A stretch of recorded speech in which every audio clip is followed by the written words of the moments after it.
Hello అందరికీ. ఈ plate చూస్తేనే మీకు ఆకలి పెరుగుతుంది కదా! ఇవాళ మనం తయారు చేయబోతున్న స్పెషల్ డిష్ ఏంటంటే రొయ్యల పులావ్ అండి. ఎక్సలెంట్‌గా మన ఇంట్లో ఉండే వస్తువులతోనే చాలా ఈజీగా ఎలా చేయాలో నేను క్లియర్‌గా ఎక్స్‌ప్లెయిన్ చేస్తాను. మీరు కూడా తప్పకుండా ట్రై చేయండి. రుచి మాత్రం అద్భుతంగా ఉంటదండి. ట్రస్ట్ మీ గైస్, నిజంగా చాలా బావుంటది. అండ్ చేయడం కూడా చాలా సులువు. చూసారా? చాలా ఈజీ మెటీరియల్స్ అన్నీ కూడాను. జస్ట్ పుదీనా, కొత్తిమీర, గ్రీన్ బటానీ, టొమాటో, ఉల్లిపాయలు, ఒక 5 పచ్చిమిర్చి అంతే ఈజీ. రొయ్యలు కూడా ఉప్పు, పసుపు వేసి నీట్‌గా కడిగి పెట్టుకోండి పక్కన. అండ్ మన ఇంగ్రీడియంట్స్‌లోని పుదీనా, కొత్తిమీర అండ్ టొమాటో మనం పేస్ట్‌లో వాడాలన్నమాట. పెరుగు కూడా తీసుకోండి. 1 ఇంచు అల్లం ముక్క, వెల్లుల్లిపాయలు, జీలకర్ర, ధనియాలు, దాల్చిన చెక్క, యాలకులు, మిరియాలు, ఒక 4 లవంగాలు. ఇవన్నీ పోపులో వేయవలసినవండి. క్లియర్‌గా చూడండి. కంపల్సరీ షాజీరా మాత్రం కంపల్సరీ వేయాలండి. మనం ఇందాక మిక్సీ చేయవలసింది అందులో జీలకర్ర వేసాం, ఇందులో షాజీరా వేసాం. ఓకేనా? ఇవన్నీ కూడా మిక్సీ చేయాలి.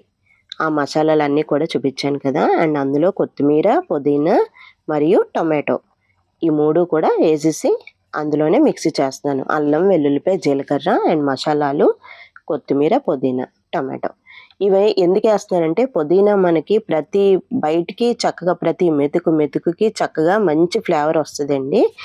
మనం తినే ప్రతి ముద్దకి కూడా మంచి రుచినిస్తది. చాలా బావుంటది. అండ్ విడిగా మసాలాలు తీసుకున్నాను కదా! విడి మసాలాలన్నీ అందులో వేసేసాననమాట. నేను జీడిపప్పు కూడా అందులో వేసి మిక్సీ చేసేసాను. ఆ క్లిప్పింగ్ అయితే మిస్ అయింది. సో, ఇందులోనే నేను పోపేసుకొని చక్కగా ఆయిల్ మరిగిన తర్వాత ఇవన్నీ కూడా వేస్తున్నాను. పోపులో అవన్నీ వేసాను కదా! మసాలాల తర్వాత మనం పేస్ట్ చేసుకున్న ముద్దంతా కూడా వేసేసాననమాట. ఇదంతా కూడా మంచిగా ఫ్రై అవ్వాలండి. అది వేగుతున్నప్పుడే ఇందులో పెరుగు కూడా వేసేయాలి. నిమ్మకాయ కావాలంటే మీరు వేసుకోండి. ఒక చెక్క మాత్రం వేయండి, ఎక్కువొద్దు. మనం వేసేది కూడా ప్రతీదీ లిమిట్‌గా వేయడంతోని మనకి టేస్ట్ అనేది ఫ్రాన్స్ హైలైట్ చేస్తదనమాట.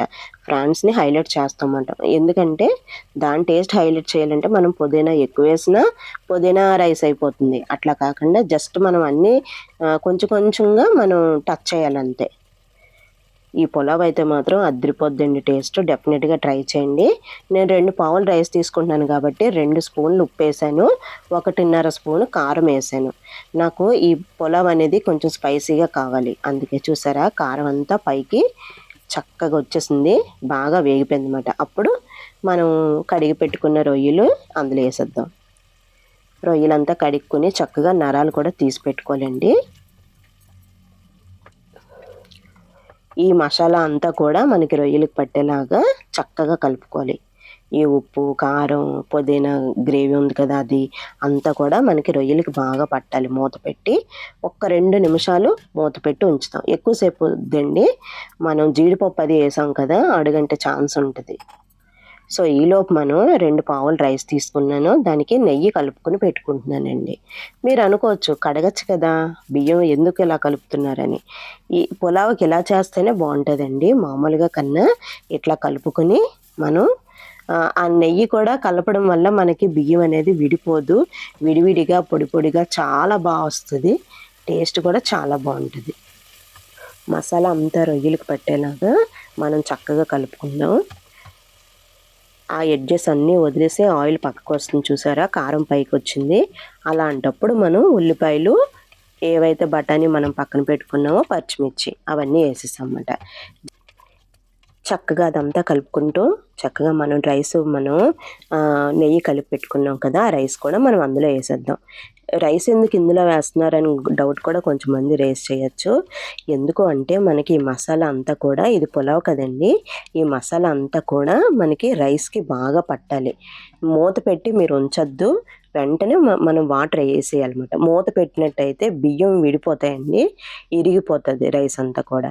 మూత పెట్టకూడదు. ఈ స్టేజ్‌లో వెంటనే మనం వాటర్ వేసేయాలి. మీరు ఈ వాటర్ ప్లేస్‌లో కొబ్బరి పాలు వేసుకుంటే చాలా బావుంటది. ఇంకా మీకు ఆప్షన్ ఉంటే కొబ్బరి చెక్క గాని ఇంట్లో ఉంటే చక్కగా పాలు తీసి ఈ వాటర్ ప్లేస్‌లో కొబ్బరి పాలు వేసుకోండి. ఇంకొకటి ఏంటంటే నేను 2 పావులు రైస్ తీసుకున్నాను కదా! అందుకని 4 పావులు వాటర్ వేసుకున్నాను. నా బియ్యం కొంచెం ఒదుగు రావడం వల్ల ఒక అర్ధపావు ఎక్స్ట్రా వేసాను అనమాట. మీకు చూపించాను కదా, ఆ నీళ్ళు ఎక్స్ట్రా వేసాను అనమాట. ఆ మసాలా, ఉప్పు, కారం అంతా ఒకసారి అడుగు నుంచి ఏం అడుగంటిందా అని చూసుకొని అంతా కలపండి. బాగా కలిపేసి చక్కగా ఈ స్టేజ్‌లోనే ఉప్పు చూసుకోండి. ఉప్పు ఎలా చూడాలంటే మనం టేస్ట్ చూస్తే సముద్రం నీళ్ళలా ఉండాలన్నమాట ఉప్పు. అట్లా అయితే మనకు ఉప్పు సరిపోయినట్టుగా.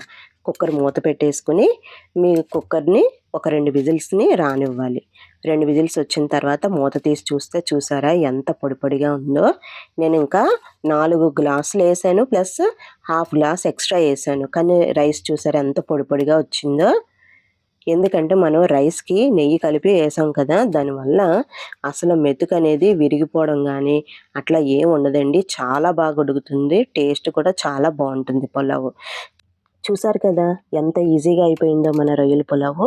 మీరు కూడా తప్పకుండా ట్రై చేయండి. ఎలా వచ్చిందో కూడా నా కామెంట్ సెక్షన్‌లో షేర్ చేసుకోండి. వీడియో నచ్చితే ఒక్క లైక్ చేయండి. అండ్ మీ ఫ్రెండ్స్‌తో షేర్ చేసుకోండి. మళ్ళీ ఇంకో టేస్టీ రెసిపీతో మళ్ళీ కలుద్దాం. ఓకేనా? Bye bye. See you. Tata.